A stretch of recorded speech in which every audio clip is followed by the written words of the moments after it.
Welcome to the Courage Over Cowardice podcast, where I cover topics and issues that will help you take a stand for Christ in culture.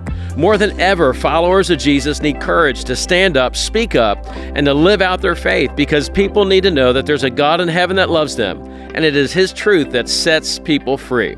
Thanks for listening today, and I hope that you enjoyed the episode. Hey, I want to welcome you to the Courage Over Cowardice podcast. And today I want to talk to you about a mindset that's become a spiritual stronghold in many hearts, and that's Christian pacifism. I don't just mean the refusal to engage in politics or cultural battles, but I'm talking about the broader belief that passivity is always Christlike, that confrontation is always unholy, and that resistance, even in the face of evil, is somehow unspiritual. We've created a version of Christianity where conflict is feared. It's feared more than compromised. But Jesus didn't teach that. The Bible doesn't support it, and history shows us that it's a recipe for surrender. And today we're going to confront the false virtue of pacifism, whether personal, political, or cultural. We're going to rediscover the bold, courageous Christianity that we are actually called to live. See, the appeal and deception of pacifism is real. It sounds noble. It sounds spiritual. Turn the other cheek. Bless those who persecute you. Love your enemies. But here's the deception. We've interpreted those commands to mean silence, inaction, and surrender in the face of evil. And that's not what Jesus meant, and that's not how He lived. Yes, Jesus taught forgiveness, but He also confronted injustice. He rebuked leaders. He defended truth. He turned the other cheek when insulted, but He didn't stand by when others were oppressed. Biblical pacifism is about not repaying evil for evil, not about refusing to resist evil altogether. Jesus never called His followers to cowardice. He called them to courage. And the consequences of passive Christianity are significant. Let's be honest. When Christians adopt a passive worldview, evil doesn't slow down, it actually accelerates. In the home, parents refuse to discipline or lead, and the families, they collapse. In society, believers stay silent in the face of moral confusion, and darkness fills the vacuum. In the church, leaders avoid hard truth to keep the peace, and truth becomes watered down. Passive Christianity may feel peaceful in the short term, but in the long term, it actually creates chaos. In Ephesians 5:11, it doesn't say to tolerate the deeds of darkness. It says expose them. Proverbs 24:11 says, rescue those being led away to death, hold back those staggering towards slaughter. See, God calls us to resist evil with truth, with boldness, and with love. A biblical case against pacifism is this. Let's look at Scripture for a few moments. Romans 13 teaches that God instituted government to bear the sword and to punish wrongdoers. If pacifism were a virtue, God wouldn't ordain justice and justice systems to restrain evil. In Luke 22:36, Jesus told His disciples, if you don't have a sword, sell your cloak and buy one. That wasn't a call to aggression, but it was a call to preparedness. Ecclesiastes 3:8 says, there's a time for war and a time for peace. And Christians must know the difference. Even in the Old Testament, God's people were told to defend the innocent, rescue the weak, and confront injustice. See, passive people, they don't shut the mouths of lions, they don't tear down altars or stand before kings. Jesus, you need to know this, He was not a pacifist. Let's be clear about that. He didn't avoid confrontation. He initiated it when necessary.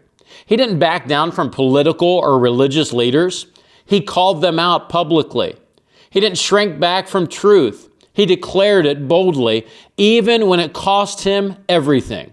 When He cleared the temple, He was showing holy anger. When He faced Pilate, He spoke truth to power. When He taught about the kingdom, He said the violent take it by force in Matthew 11:12. Now, Jesus didn't call us to avoid confrontation. He called us to overcome evil with good, not apathy. But what about turning the other cheek? That's important, but let's address this verse that's cited so often. This verse is about personal retaliation, not systemic evil. Jesus wasn't saying let murderers roam free or let the culture fall apart. He was saying don't be driven by revenge. He taught us to love our enemies. But love doesn't mean enabling sin. See, love protects. Love, it speaks the truth. Love, it confronts when necessary. Now, Jesus turned the other cheek when personally insulted, but he flipped tables when God's house was profaned. See, there's a difference between forgiveness and failure to resist evil. Cultural engagement is resistance. Now, let's shift to the cultural side for just a moment. Cultural pacifism says, let's just stay in our lane. We're not called to fight those battles. But here's the problem. You're in the battle whether you like it or not. Every law passed, every curriculum taught, every value promoted, it's shaping the next generation. See, we don't get to choose whether there's a cultural war. We only choose whether we'll fight with truth or we'll retreat in fear.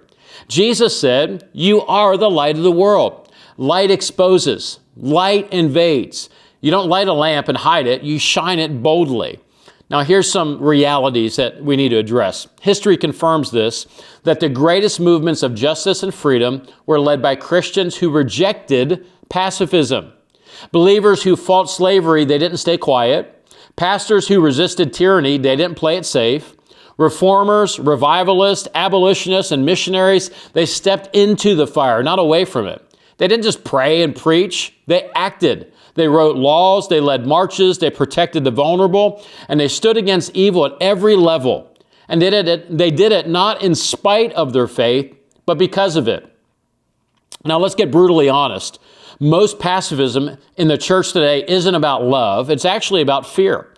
Fear of criticism, fear of conflict, fear of being labeled, fear of loss. But fear in that context is not from God. 2 Timothy 1:7 says, God has not given us a spirit of fear, but of power, love, and of self-control.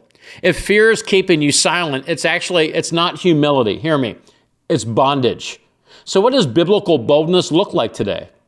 Well, it means speaking the truth even when it's unpopular, protecting the innocent even when it costs you, standing for righteousness even when you're misunderstood. It doesn't mean being aggressive or arrogant, but it does mean being awake, courageous, and unwilling to surrender the ground God called you to occupy. See, here's the bottom line. Pacifism, it's not a virtue. It's a surrender. We are not called to bow to evil. We're called to stand in the gap, to be watchmen on the wall, to speak truth, protect the weak, push back darkness. See, the church doesn't need more passive Christians. It needs more faithful warriors. Not fighters of flesh and blood, but defenders of truth, justice, and the gospel. So we need to rise up, speak up. We need to armor up because this is what we were born for. And I want to encourage you to make that decision today. Stand up, speak up, live out your faith. Hey, thanks for listening. If this challenged you, share it, subscribe, stand firm. Don't confuse silence for peace because we are not called to surrender, but we're called to live out our faith. Thanks for tuning in. Hey, thanks so much for listening. I hope this message has inspired you to courageously stand up, speak up, and to live out your faith. If you like what you heard today, give me a 5-star review, follow the Courage Over Cowardice podcast, and share it with others to learn how to stand for truth in the midst of culture.